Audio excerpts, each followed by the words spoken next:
myself on another hot and long link bus ride, this time from Fort Portal all the way to Kampala. And then from Kampala I jumped on a shuttle all the way to Entebbe on the shores of Lake Victoria. I then got this place and set out to explore. I just took the shuttle here to Entebbe. This is the place I'm staying at. So yeah, we've got, as usual, beds that are way too small for my size here in Uganda, and even more small for my size.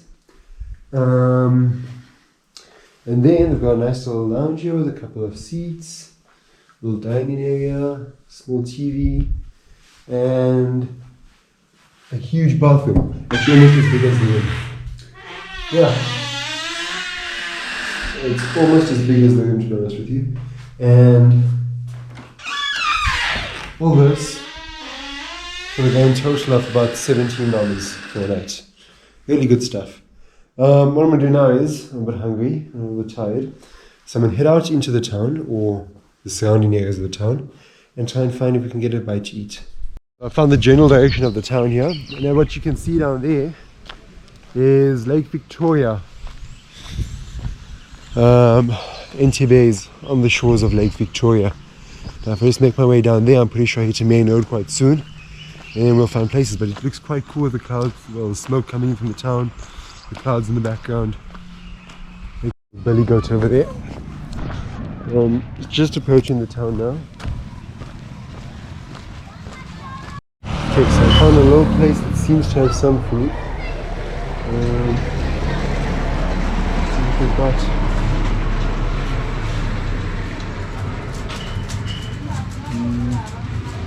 Coffee, we've got some stuff here. Not sure. Nope. Doesn't look like any biscuits or chips or anything like that. Let's keep moving. Let's see what I can find.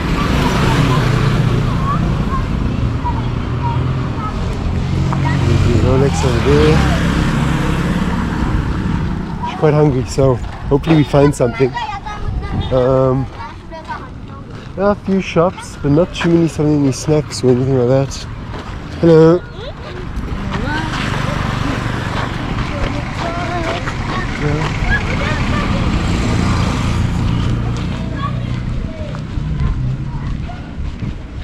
Place across the road looks like it's got some stuff. There we go. That looks like a sweet shop.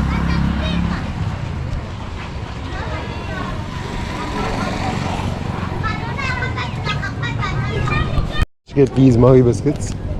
Yeah, there wasn't too much in there. But what I'm going to do is I'm just going to keep walking down and just get a feel for what is available, what is sort of happening around here. So just opposite the pharmacy is this little place like a here, which I found for lunch. So they're almost done with lunch. They only had the beef left with some rice. So I decided to give that a try and see how it goes. I'm a bit late for lunch, it's like 5 o'clock already, so yeah, we'll see how that sort of goes. And yeah, overall, very cool.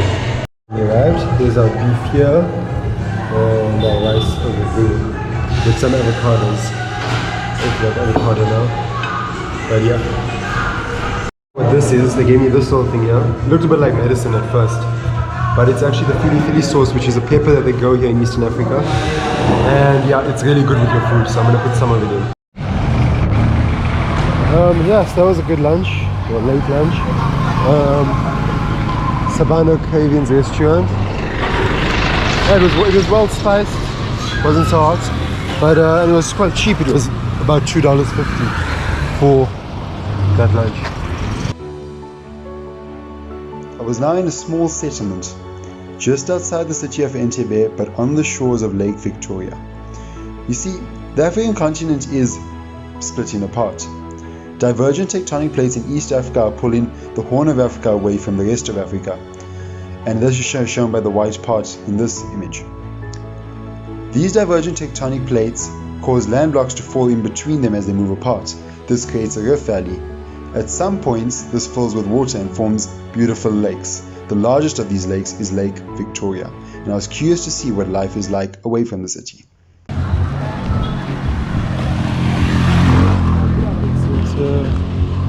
go. Yeah, he's not a happy guy. So cow wasn't too happy there. For some reason, still isn't too happy.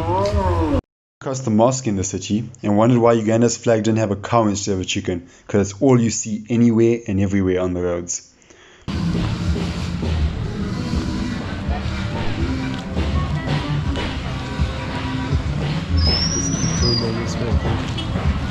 Comes to a fork in the road here. Gonna keep going down this way because I can see Lake Victoria is somewhere down there. I'm gonna try and get down to the lake and try and get back up here. Finally found a little road that leads off to the lake. Let's see where it takes us. There we go. The thing that bugs me a bit, I don't really like this, is most of the lake, or at least from where I'm trying to access the lake, seems to be taken over by private resorts and completely cut off as security booms and whatever. There's the first road I've seen that didn't have a boom that could just go off from that marker to the road I was in towards the lake. Still don't know if I can get there though.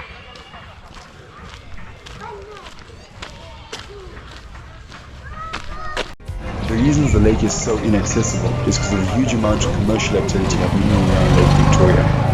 It really does act as a sea that the landlocked country of Uganda does not have. Over the years, it has acted as a bridge between Eastern and Central Africa, with trade routes, religion, ideas, languages and cultures spreading from Tanzania and Kenya.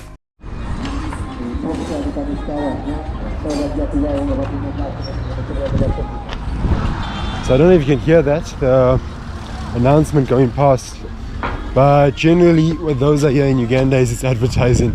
So people just drive through the streets and on the loudspeaker they advertise products. I don't know what, but all their products. It's a form of advertising in Uganda. Gates, booms and no entry signs in my way, I decided to try a 2-kilometer walk to the nearby botanical gardens for better luck.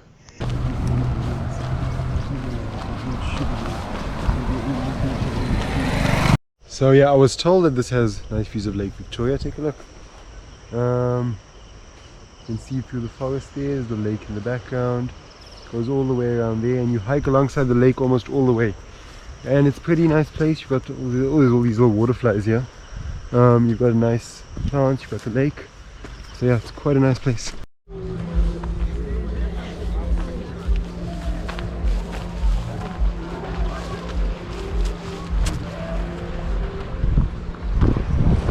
Population density of about 70 million mosquitoes per square meter.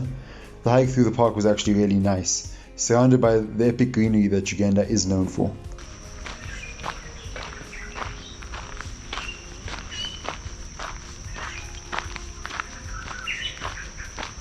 We're here and we've got this goat that's slightly worried because there's monkeys down there and he's tied up there. Yeah. There's another monkey coming in. Grabbed a Boda motorcycle taxi all the way to the small settlement which I was staying in, and I realized that it was time to try out the street coffee in this little town on the shores of Lake Victoria.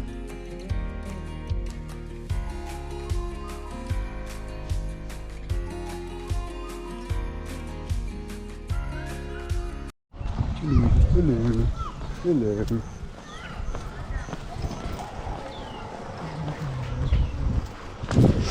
So yeah, you get all the animals again just either tied up outside the houses, or the ducks you see out outside the houses. They all belong to the individual households, as I explained earlier. They generally use them for meat or milk. Cows are usually used for milk, they don't usually slaughter them, unless it's a special occasion, but yeah. Milk, generally that's what they use a cow for. They were saying that if you treat your cow well, you can get up to 20 liters of milk a day from it.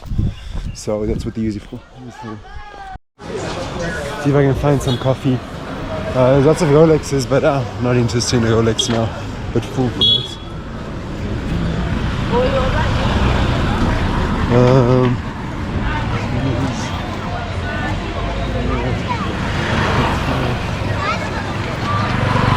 The place is actually more lively the later it is, to be honest with you.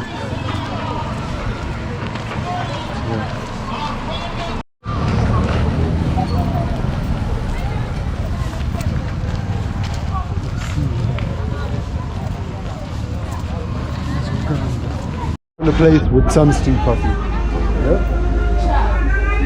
Has it? Can you have some coffee, please? Just black tea with tea leaves. Oh, black tea with tea leaves. Is it nice? And the ginger. And ginger. Okay, now I'll have that then. It's fine. Yeah, black tea with ginger. Is that fine? Thank you.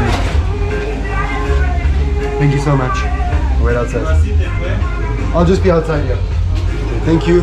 Yeah, so there's no coffee, but there is black tea with ginger, which is quite nice. I'll have some of that.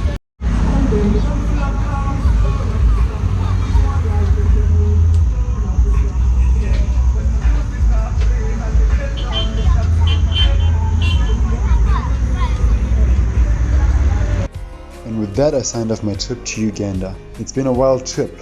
Deadly bus rides, dodgy haircuts, chimpanzees, crater lakes, and everything in between.